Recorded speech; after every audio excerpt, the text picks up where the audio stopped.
요한복음 8장 12절 세상에 빛이신 주 예수 그리스도.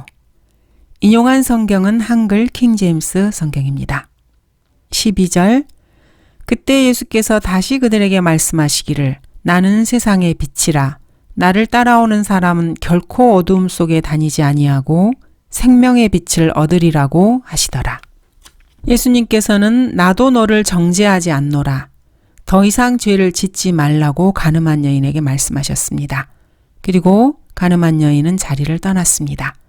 바리새인들과 서기관들은 그 전에 이미 늙은 사람들로부터 시작해서 맨 나중 사람까지 하나 둘씩 다 떠난 뒤였습니다.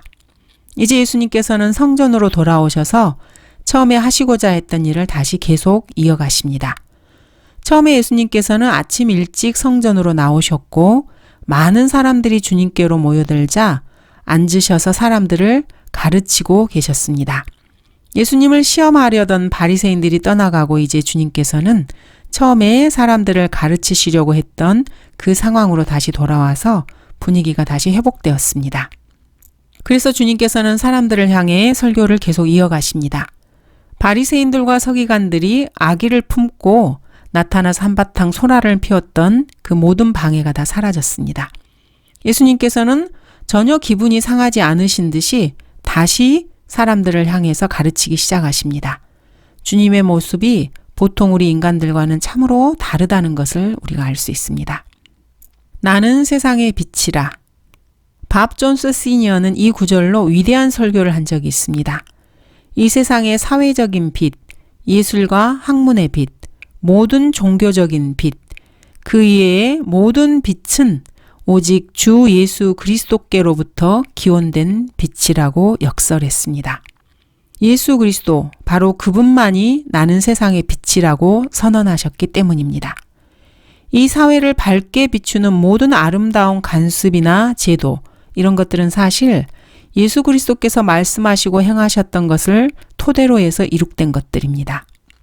위대한 예술가들 역시 예수 그리스도에 대한 관심을 갖고 있지 않거나 예수 그리스도를 어떤 유형으로든 묘사하지 않은 그런 예술가는 없습니다. 고전주의하가나 낭만주의하가, 인상주의하가 그 누구라도 어떤 식으로든지 예수 그리스도의 십자가 처형을 그림으로 모두가 다 다루었습니다. 고전 건축물, 르네상스 양식의 건축물, 바로크 스타일의 건축, 모든 건축 양식은 어떤 유형으로든지 예수 그리스도와 관련이 되어 있습니다. 중세시대의 학교 제도나 미국의 모든 대학 제도 역시 오직 한 가지, 주 예수 그리스도께서 가르친 진리와 사랑과 관련이 있습니다. 그러나 인간의 이성과 감성을 조명해주는 빛이 영적 의미에서 생명의 빛으로 승화하기 위해서는 나를 따라오는 사람이 되어야만 합니다. 나는 세상의 빛이라. 나를 따라오는 사람은 결코 어두움 속에 다니지 아니하고 생명의 빛을 얻으리라. 그리스도인이라면 반드시 마음에 새겨야 할 위대한 구절입니다. 주님을 따르는 사람은 생명의 빛 가운데 있는 사람입니다. 예수 그리스도께서는 요한복음에서 나는 그 생명의 빵이라고 하셨습니다. 여기서는 나는 세상의 빛이라고 말씀하십니다. 구약에서 메시아와 관련해서 예언된 정확한 말씀입니다. 나 주가 의로 너를 불렀으니 내가 내 손을 붙들고 너를 지킬 것이며 백성의 약속과 이방인들의 빛으로 너를 주어. 이사야서는 이렇게 말씀하십니다. 내가 나의 종이 되어 야곱의 지파들을 일으키며 이스라엘의 보존된 자들을 돌아오게 하는 것은 쉬운 일이라. 내가 또한 너를 이방인들에게 빛으로 주리니 내가 땅끝까지 나의 구원이 되리라. 구약의 마지막 책인 말라키 4장에서는 내 이름을 두려워하는 너희에게는 의의 태양이 그의 날개에 치유를 가지고 솟아오르리라고 기록하고 있습니다. 예수 그리스도께서 세상의 빛으로 오신다는 말은 이미 예언되었습니다. 그 구약의 예언을 주님께서는 지금 선언하고 계십니다. 이 말씀은 사실 주님께서 자기 자신의 신성을 스스로 드러내고 계시는 말씀입니다. 빛은 하나님의 속성이기 때문입니다. 그러므로 우리가 그에 관하여 듣고 너희에게 전하는 말이 이것이니 곧 하나님은 빛이시요 그분 안에는 어두움이 전혀 없다는 것이라. 그래서 구원받은 성도들은 빛의 자녀들입니다. 너희가 한때는 어두움이었으나 이제는 주 안에서 빛이니 빛의 자녀들로서 행하라. 마태복음, 마가복음, 누가복음 이 세 복음서와 달리 요한복음에서는 세상이라는 단어가 유난히 많이 나옵니다. 마태, 마가, 누가복음에서는 이 세상이라는 단어가 다 합쳐봐야 15번 정도 나옵니다. 요한복음에서는 무려 70번이 넘게 나옵니다. 요한복음에서 주 예수 그리스도께서는 유대인들과의 특별한 관계를 가진 분으로 나온 것이 아니고 만물의 창조주로서 그리스도, 모든 사람들의 빛이 되는 생명의 근원으로서의 그리스도로 등장하십니다. 주님은 자신을 나는 세상의 빛이라고 말씀하십니다. 자, 그런데 여기서 예수 그리스도께서 세상의 빛이라면은 이 세상 모든 사람들이 그 빛을 받아서 빛 가운데 있어야 하지 않느냐? 이런 질문이 생깁니다. 그러나 주님께서는 나를 따라오는 사람은 결코 어두움 속에 다니지 아니하고 이렇게 말씀하심으로써 그 빛은 나를 따라오는 사람만이 제한적으로 받는다는 것을 보여주십니다. 세상의 빛이신 그분을 믿고 따를 때 그 빛이 영적인 빛으로 승화될 수 있다는 말입니다. 주님께서는 세상의 빛이라고 말씀하십니다. 구원받지 못한 사람도 빛을 누릴 수 있습니다. 그들은 구원받지는 못했지만 이성과 양심으로 도덕적인 가치를 판단할 수 있습니다. 또한 위대한 창조주의 존재와 창조주의 속성에 관한 많은 증거들을 인지할 수 있습니다.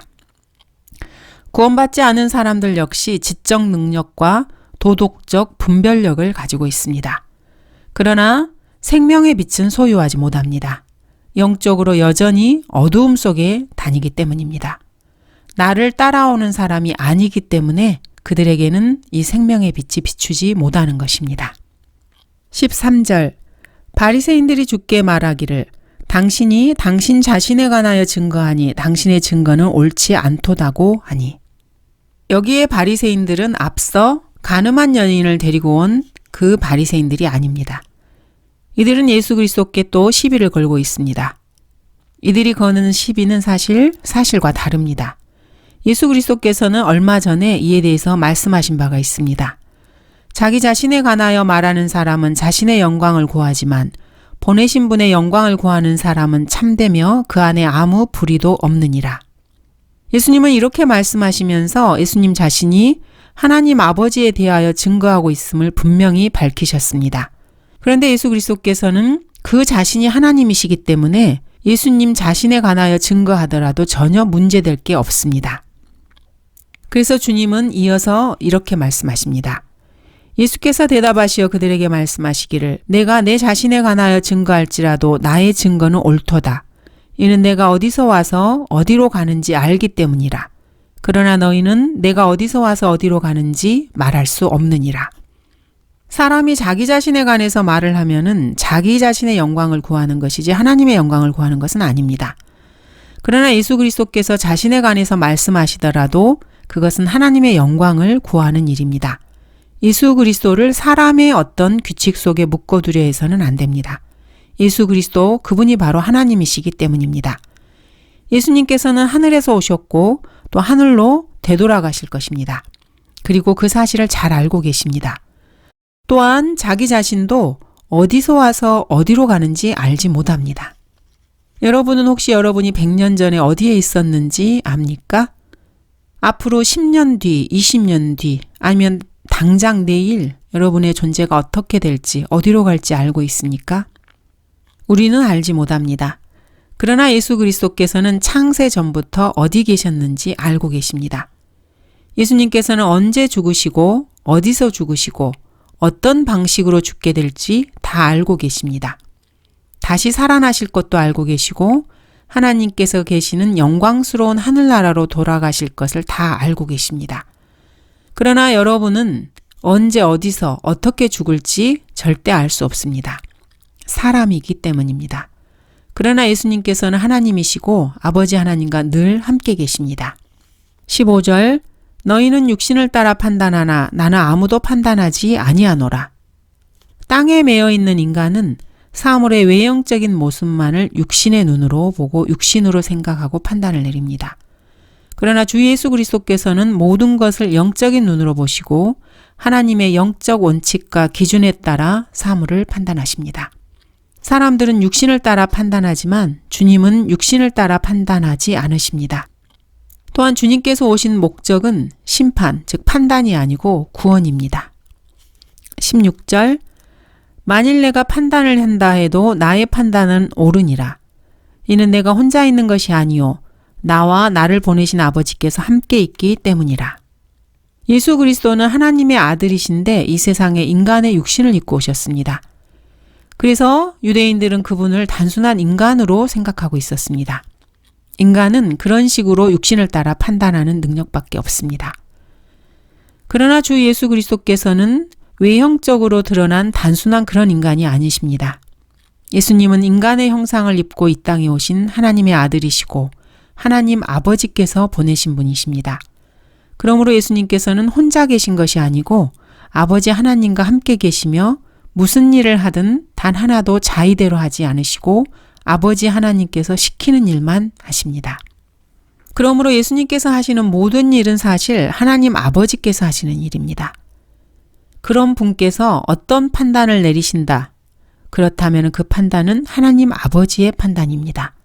나와 내 아버지는 하나니라. 자, 하나님께서 내리시는 판단이 옳지 않은 판단이 있겠습니까? 예수 그리스도께서 내리신 판단이 잘못이라고 어떻게 감히 반박할 수 있겠습니까? 17, 18절 너희 율법에도 두 사람의 증거가 옳다고 기록되어 있느니라. 나는 나 자신에 대하여 증거하며 또 나를 보내신 아버지께서도 나에 대하여 증거하시느니라고 하시더라. 모세의 율법에 따르면은 두 증인이 필요합니다. 그런데 주 예수 그리스도를 증거하시는 두 증인이 있습니다. 주 예수 그리스도를 증거하기 위해서 굳이 모세의 율법을 따르자면은 두 증인도 필요하진 않겠지만은 바리새인들의 입장을 고려해 봐서 모세의 율법대로 한다 해도 전혀 문제될 것은 없습니다. 예수 그리스도 본인 자신이 자신의 신성과 사역에 대해 증거하고 계시고 하나님 아버지께서 그것을 증거하고 있기 때문입니다. 예수 그리스도에 대한 4가지 증거가 있습니다. 침례인 요한이 예수님을 증거하였고 아버지께서 아들로 완수하게 하셨던 그 일들 자체가 예수님을 증거하고 있습니다. 또 하나님 아버지와 성경이 예수 그리스도를 증거합니다. 예수 그리스도께서는 또한 성령님께서 주님을 증거하신다고 말씀하십니다. 이렇게 예수 그리스도에 대해서 4가지 측면의 증인들이 있습니다. 그러나 내가 아버지께로부터 너희에게 보낼 위로자, 곧 아버지께로부터 나오시는 진리의 영이 오시면 그가 나에 관하여 증거하시리라. 예수님을 따르던 사도들 역시 주님을 증거하게 됩니다. 너희도 처음부터 나와 함께 있었으므로 증거하리라. 이렇게 주님께는 율법에서 요구하는 두세 증인 이상의 증인들이 있습니다. 19절 그러므로 그들이 주께 말하기를 너희 아버지가 어디 있느냐고 하니 예수께서 대답하시기를 너희는 나를 모르며 내 아버지도 모르느니라. 만일 너희가 나를 알았다면 나의 아버지도 알았으리라고 하시더라. 예수 그리스도께서는 강력하게 자신의 정체성을 밝히고 계십니다. 너희가 나를 보았다면 아버지를 본 것이라. 그러나 나를 보고도 그게 누군지 모른다면 너희의 아버지는 도대체 누구냐? 지금 주님께서 이런 말씀을 하고 계시는 것입니다. 나와 내 아버지는 하나니라. 나와 내 아버지는 하나니라. 더 이상 설명이 필요 없는 말씀 그대로입니다. 20절 이런 말씀들을 예수께서 성전에서 가르치실 때 연보궤가 있는 데서 하셨더라. 그러나 아무도 주께 손을 대는 자가 없었으니 이는 그의 때가 아직 이르지 아니하였습니다. 다른 복음서에서도 예수님께서 성전에서 가르치실 때 연보암 맞은편이나 연보암이 잘 보이는 곳에서 서 계신 것을 볼 수 있습니다. 예수께서 연보암 맞은편에 앉으시어 무리가 연보암에 어떻게 돈을 넣는가를 보고 계시는데 많은 부자들이 돈을 많이 넣더라. 그때 한 가난한 과부가 와서 2렙돈 곧 한 고두란트를 넣으니라. 이렇게 주님께서는 연보암 근처에서 사람들과 말씀을 하셨습니다. 그런데 여기 요한복음 8장에서는 이 연보암과 관련되어서는 특별한 기록은 없습니다. 아무도 주께 손을 대는 자가 없었으니 이는 아직 그의 때가 이르지 않았기 때문이라. 그의 때가 이르지 아니하였다는 것은 7장 30절과 8장 20절 여기서 나옵니다. 주께 손을 대는 자가 아무도 없었으니라는 말은 주님을 해치려고 혈안이 되어 있는 바리새인들과 예수 그리스도께서 아주 큰 위험에 노출되어 있는 이런 상황이 더 절박하게 느껴지게 합니다. 그러나 그들이 주님을 해치려고 해도 불가능했습니다. 그들의 앞을 막고 하나님께서 서 계시면서 길을 비켜주지 않기 때문입니다. 그러므로 그들이 예수님께 손을 대는 것은 영원히 불가능합니다. 8장 59절에서 사람들이 돌을 집어서 주님께 던지려고 했는데 예수님께서는 그들 가운데로 가로질러 지나가십니다. 10장 39절에서도 그러므로 그들이 다시 주를 붙잡으려고 하더라. 그러나 주께서 그들의 손에서 빠져나가신다고 말씀을 하고 계십니다.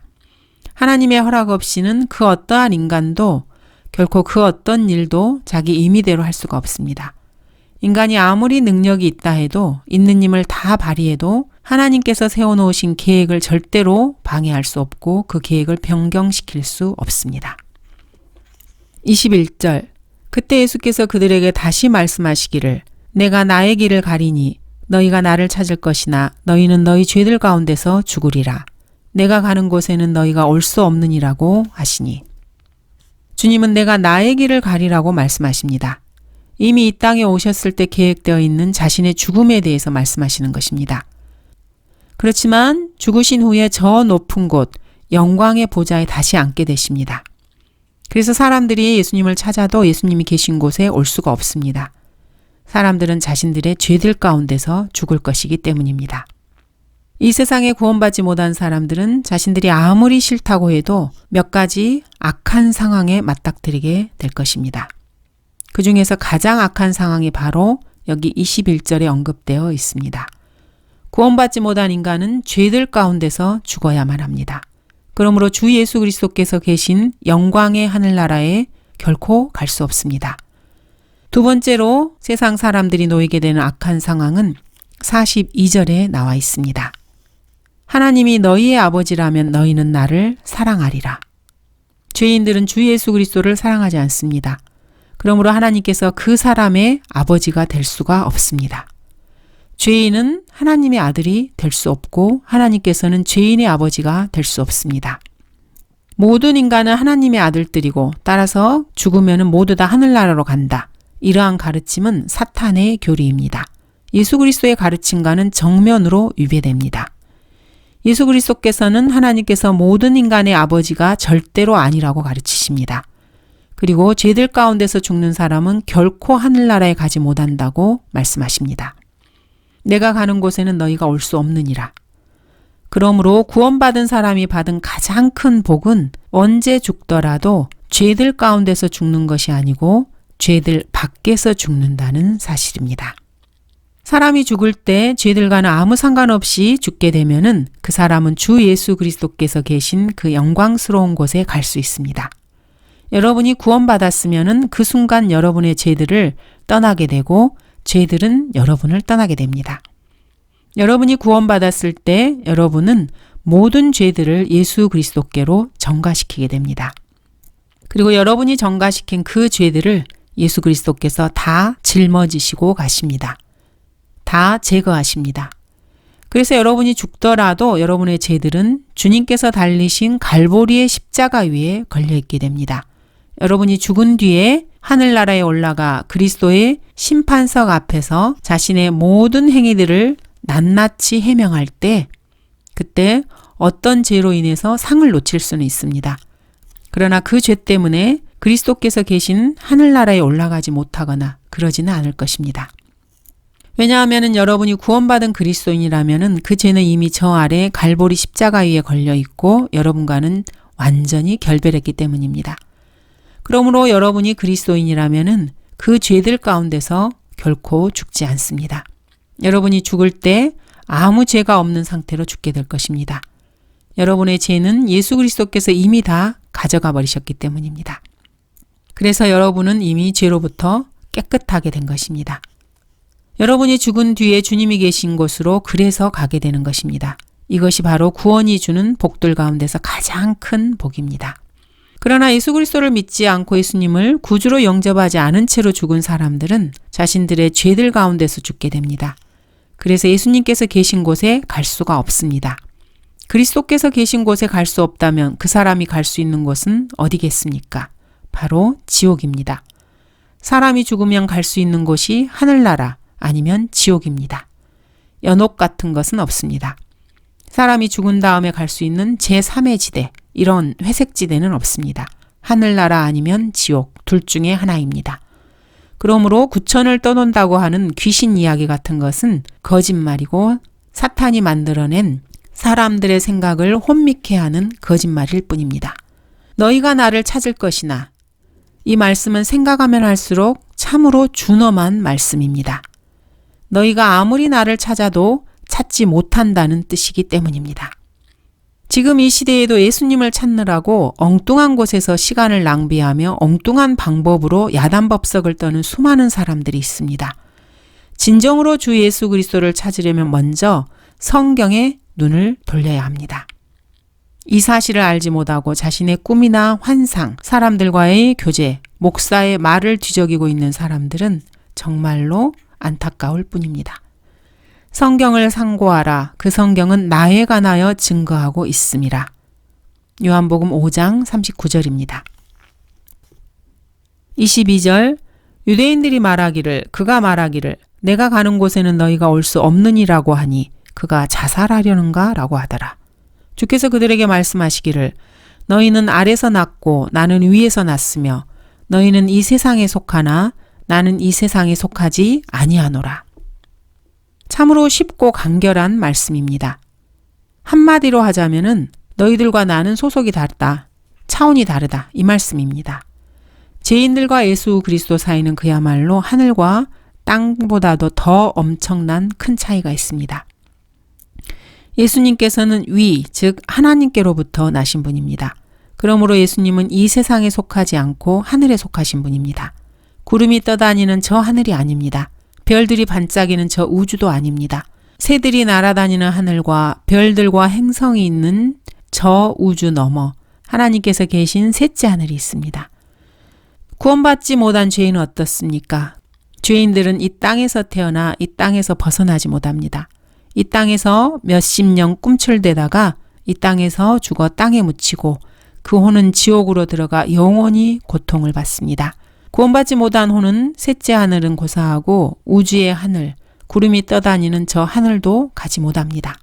24절 그러므로 내가 너희에게 말하기를 너희는 너희 죄들 가운데서 죽으리라고 하였으니 이는 너희가 내가 그인 줄 믿지 아니하면 너희는 너희 죄들 가운데서 죽을 것이기 때문이라고 하시니라. 여러분이 죄들 가운데서 죽느냐, 그렇지 않느냐, 이것은 오직 주 예수 그리스도를 믿느냐, 믿지 않느냐에 달려 있습니다. 내가 그인 줄 믿지 아니하면, 즉 주 예수 그리스도께서 하나님의 아들이시고 여러분의 죄들을 위해서 십자가에서 처형되시고 장사된 지 사흘 만에 죽은 자 가운데서 다시 부활하신 그분임을 믿지 않는다면은 여러분들은 모두 죄들 가운데서 죽을 것입니다. 그리고 죽은 뒤에 하늘나라가 아니라 지옥으로 떨어지게 될 것입니다. 예수 그리스도를 끝까지 믿지 않고 고집을 부리는 것은 죄들 가운데서 죽기를 바라는 그런 고집입니다. 하늘나라에 올라가지 않겠다고 끝까지 버티는 그런 고집입니다. 지옥에 떨어져서 영원히 고통 가운데 있으려고 아주 발악을 하는 그런 바보입니다. 죄들 가운데서 죽는 것, 이것은 결코 가벼운 말씀이 아닙니다. 내가 그인 줄 믿지 아니하면, 이 말씀대로라면은 절대로 시시하게 넘어갈 일이 아닙니다. 여러분이 이 말씀을 심각하게 받아들이느냐, 그 여부에 따라서 하늘나라와 지옥, 여러분의 영혼이 결정됩니다. 감사합니다.